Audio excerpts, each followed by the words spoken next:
आज भारत के लिए इंटरनेशनल सिनेरियो में सबसे महत्वपूर्ण मुद्दा और चर्चा का विषय भारतीयों के लिए भी और बांग्लादेशियों के लिए भी भारत और बांग्लादेश के बीच संबंध को लेकर चर्चा रहती है, जानने की उत्सुकता रहती है।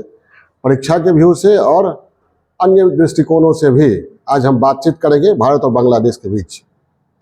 भारत और बांग्लादेश के बीच संबंध में उतार चढ़ाव का दौर हमेशा रहा है। कभी संबंध में काफ़ी गर्मजोशी होती है और कभी संबंधों में खटास की स्थिति होती है। ये बांग्लादेश के अंदरूनी राजनीति से प्रभावित रहा है भारत और बांग्लादेश के बीच संबंध। मैं पहले भी कह चुका हूँ कि बांग्लादेश में दो मुख्य पार्टी है।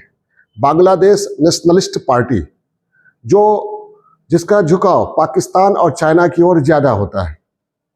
तो जब जब बांग्लादेश नेशनलिस्ट पार्टी सत्ता में आती है, उनकी प्रमुख है खालिदा जिया, जो पहले के सेना तानाशाह थे जियाउर रहमान, उनकी पत्नी है। ठीक है, तो जब जब खालिदा जिया आती हैं तब तब भारत का बांग्लादेश से संबंध तनावपूर्ण हो जाता है। क्लियर है? लेकिन बांग्लादेश के राष्ट्रपिता कह सकते हैं बंगबंधु शेख मुजीबुर रहमान, भले अभी बांग्लादेश में उनकी मूर्तियों को गिरा दिया गया है, लेकिन शेख मुजीबुर रहमान के प्रयासों से ही बांग्लादेश का एक नए राष्ट्र के रूप में उदय हुआ था। ठीक है, और इस प्रयास में शेख मुजीबुर रहमान को भारत ने भरपूर सहायता पहुंचाई थी। तो शेख मुजीबुर रहमान की पार्टी अवामी लीग जब तक रही, जब जब रहती है, तब तब भारत और पाकिस्तान के बीच संबंध बहुत अच्छे रहते हैं। संबंध बहुत अच्छे रहते हैं। अवामी लीग की प्रमुख अभी शेख मुजीबुर रहमान की बेटी शेख हसीना है। ठीक है, तो शेख हसीना जब रहती है संबंध हसीन होता है, और जब खालिदा जिया आती है संबंध में खालीपन आ जाता है। ठीक है, यही बांग्लादेश की अंदरूनी राजनीति बांग्लादेश और भारत के बीच संबंधों को प्रभावित करता है। ठीक यही स्थिति मालदीव में भी है। मालदीव में मोइजू जो है अभी, वे और इनके गुरु यामुनुद्दौला, चाइना और पाक की ओर उनका झुकाव। तो ये लोग जब आते हैं तो इंडिया आउट, और जब नसीद या इब्राहिम सोली जब आते हैं तो इंडिया फर्स्ट। तो वहाँ की राजनीति, घरेलू राजनीति बहुत प्रभावित करती है। भारत का पड़ोसी देशों के बीच जो संबंध है, पड़ोसी देशों की घरेलू राजनीति से बहुत प्रभावित होती है। क्लियर हुआ? कंसेप्ट क्लियर हुआ? 71 से 75 तक शेख मुजीबुर रहमान रहे, संबंध बहुत अच्छा रहा भारत का बांग्लादेश से। ठीक है, थोड़ा बैकग्राउंड पर हम लोग बात कर लें, पृष्ठभूमि। 71 से 75 कौन रहे? शेख मुजीबुर रहमान और इनकी अवामी लीग। संबंध क्या रहा? मधुर। क्या रहा? मधुर संबंध रहा। इसके बाद 75 से 82 जियाउर रहमान रहे, और 82 से 91 जनरल इरशाद, ये सैन्य तानाशाह थे। मुजीबुर रहमान की हत्या हो गई 75 में, और शेख हसीना अभी है कहाँ? भारत में है। उस समय शेख हसीना भी मारी जाती अगर वो बांग्लादेश में होती। उनके पूरे परिवार को, माँ पिता भाई सबको मार दिया गया।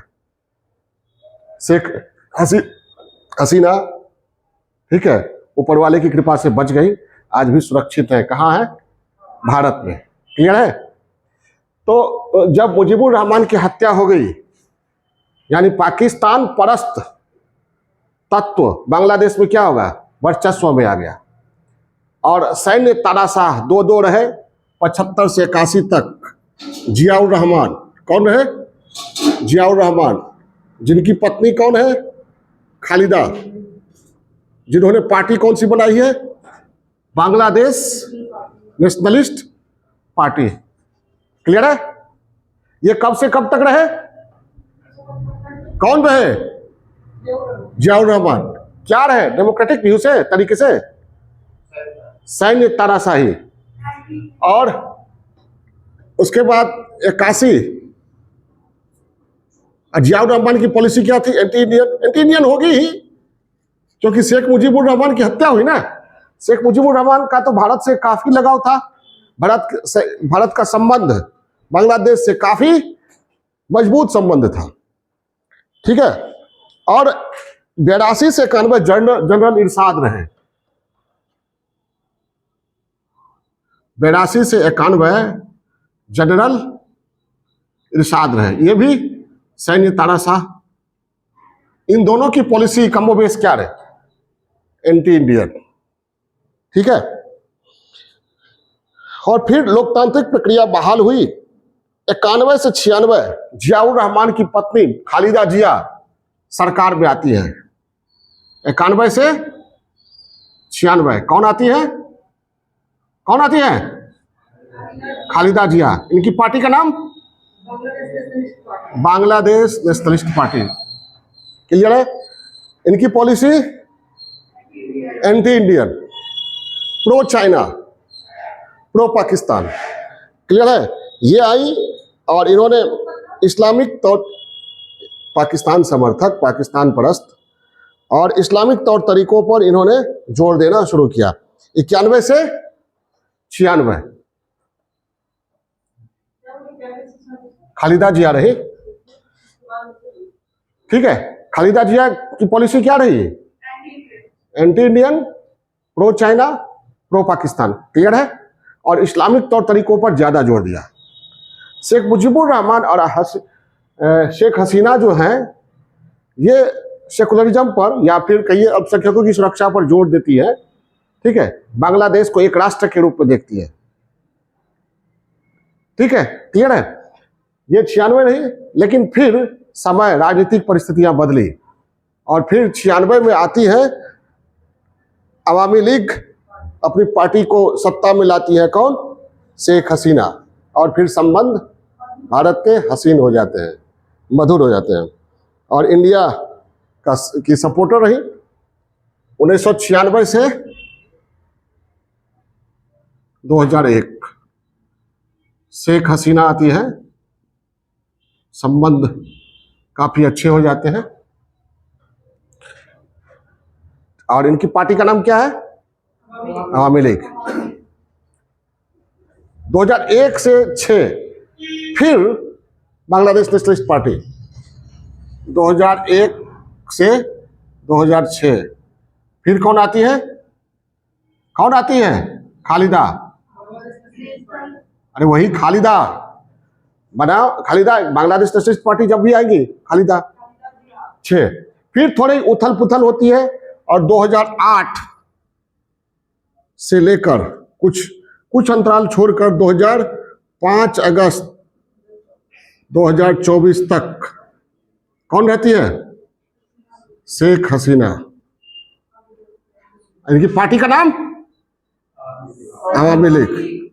कितने सालों तक ये रही? लगभग 16 साल तक। यानी 16 साल तक भारत का बांग्लादेश से संबंध क्या रहा? काफी प्रगाढ़ रहा, मजबूत रहा, मधुर रहा संबंध। और इस बीच में अवामी लीग ने 1996 में गंगा जल बंटवारा समझौता किया। गंगा जल बंटवारा समझौता किया। 2015 में इनक्लेव का लेन देन समझौता संपन्न हुआ 100वां संविधान संशोधन के द्वारा। इनक्लेव मैंने बताया था, ये 2015 में लैंड बाउंड्री एग्रीमेंट हुआ, LBA, और इनक्लेव का आदान प्रदान हुआ है, एग्रीमेंट, ठीक है। 100वां संविधान संशोधन। इनक्लेव समझ गए? भारत का कुछ भाग उधर था और बांग्लादेश का कुछ भाग इधर, तो लेन देन हो गया, संपन्न हो गया, संबंध ठीक ठाक रहा। और बांग्लादेश में चीन और पाकिस्तान के प्रभाव को मजबूत नहीं होने दिया शेख हसीना ने, ठीक है। एंटी इंडियन मूवमेंट नहीं होने दिया। कहाँ? बांग्लादेश में। किसने? शेख हसीना ने। तीस्ता नदी प्रोजेक्ट भारत को दिया शेख हसीना ने। तीस्ता नदी प्रोजेक्ट किसको दिया? भारत को। सोनादिया पोर्ट है, चाइना ने कहा हम विकसित कर देते हैं, नहीं। चीन को नहीं, शेख हसीना ने नहीं दिया चीन को। इंडिया समर्थक पॉलिसी के कारण सोनादिया पोर्ट। क्लियर है? और उत्तर पूर्व भारत में जो उग्रवादी संगठन है जैसे उल्फा है वगैरह वगैरह, उनको शेख हसीना ने बांग्लादेश की जमीन का उपयोग अपनी गतिविधियों को बढ़ाने के लिए नहीं किया। और शेख हसीना के प्रयासों के कारण उल्फा एवं अन्य कई उग्रवादी बड़े बड़े तत्व उत्तर पूर्व के पकड़े गए, उन्हें झुकना पड़ा। समझ आई बात? जब इंडिया समर्थक सरकार बांग्लादेश में नहीं होती है तो जो उत्तर पूर्व के उग्रवादी हैं वहां बांग्लादेश में जाकर बैठ जाते हैं, उनको सुरक्षा मिलती है। समझ में आई बात? शेख हसीना के समय ऐसा नहीं हुआ। तो कई उल्फा उग्रवादियों ने भी क्या किया? समर्पण किया। उत्तर पूर्व में जो अलगाववाद को कमजोर करने में बांग्लादेश की मदद चाहिए भारत को। ठीक है, संबंध मधुर रहा। सोनादिया पोर्ट का नाम है। यानी कुल मिलाकर 24 साल से क्या रहा।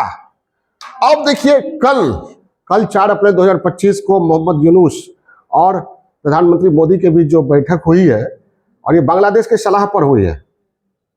ठीक है, बांग्लादेश को समझ में आ गया, दुनिया का सबसे बड़ा दादा अमेरिका कह दिया कि मैं बांग्लादेश पर निर्णय लेने की बात अपने फ्रेंड मोदी पर छोड़ता हूं। कुछ ही पहले तो मोहम्मद यूनुस को भी समझ में आ गई कि हम पाकिस्तान और चाइना को लेकर ज्यादा डांस नहीं कर सकते। ठीक है, जमीन पर आना पड़ेगा, भारत से बातचीत करनी पड़ेगी। अभी तक भारत नहीं आया है, पाकिस्तान घूम कर चले आए, चाइना घूम कर चले आए, चाइना में कुछ अनाप शनाप बोल के चले आए, उस पर भी बात करेंगे हम लोग। तो उल्फा समर्पण किया, United liberation front of Assam पहले पढ़ा चुके हैं, छोटा छोटा चीज पढ़ा है। ठीक है, समर्पण करना पड़ा। तो कुल मिलाकर भारत और बांग्लादेश के बीच संबंध क्या रहा? बहुत अच्छा रहा। ट्रेड जो हो रहा था वो ट्रेड में ये भारत का जो है बैलेंस बेटर रहा, फेवरेबल रहा। ट्रेड बैलेंस भारत के पक्ष में रहता है, बांग्लादेश के साथ जो हमारा व्यापार होता है ना, तो ट्रेड बैलेंस भारत के पक्ष में रहता है। सब कुछ ठीक ठाक रहा। तो मैं कह रहा था कि कल 4 अप्रैल 2025 को मोहम्मद यूनुस और भारतीय प्रधानमंत्री मोदी के बीच जो बैठक हुई है, उसमें उन्होंने कहा है कि तीस्ता नदी प्रोजेक्ट और गंगा जल बंटवारा पर फिर से समझौता हो। नहीं समझे? अब समझौता कैसा करेंगे? जैसा शेख हसीना की तो वैसा तो करेंगे नहीं। यानी जितना भी एग्रीमेंट हुआ, जो कुछ हुआ, फिर से उसकी रिव्यू होगी। ठीक है, और शेख हसीना के रहते कनेक्टिविटी भी बनी, 6 रेल मार्ग और 5 बस मार्ग। कितना? 6 रेल मार्ग, 5 बस मार्ग, वो भी अधर्म लटका हुआ दिख रहा है। क्लियर है? तो ये 2024 तक क्या रहा संबंध? काफी बहुत हसीन रहा। लेकिन कुछ कारणों से 5 अगस्त जनवरी में शेख हसीना आई थी वहां। जनवरी में वहां शेख हसीना आई थी पिछले साल, लेकिन साल के अंत होने से पहले 5 अगस्त 2024 को शेख हसीना को छोड़ना पड़ा और बांग्लादेश छोड़कर वो आ गई कहाँ? भारत। कब? 5 अगस्त 2024 को हसीना को त्याग पत्र देना पड़ा।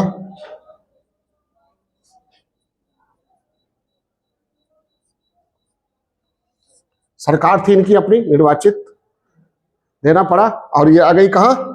भारत। पहले इन्होंने लंदन जाने का प्रयास किया, लेकिन लंदन ब्रिटेन के शासकों ने आनाकानी की, तब ये चले आए कहाँ?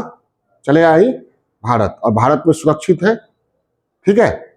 और मोदी जी ने कहा है कि वहाँ पहले डेमोक्रेसी तो आए।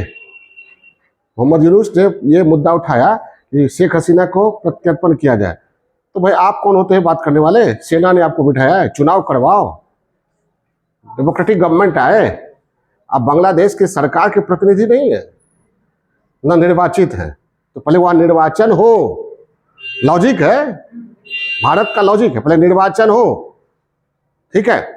शेख हसीना तो निर्वाचित थी, मोहम्मद यूनुस निर्वाचित नहीं है, सेना के सहारे आए हैं, पहले निर्वाचित हो, निर्वाचन में जिनका बहुमत होगा, सरकार होगी, वो अगर प्रत्यर्पण की मांग करेगी तब फिर सोचा जाएगा, ठीक है। अब बहुमत अगर उन्होंने जरूर मांग करे तो थोड़ी मान लिया जाएगा, क्लियर है। पहले तो ये सामान्य प्रक्रिया बहाल हो, क्लियर है।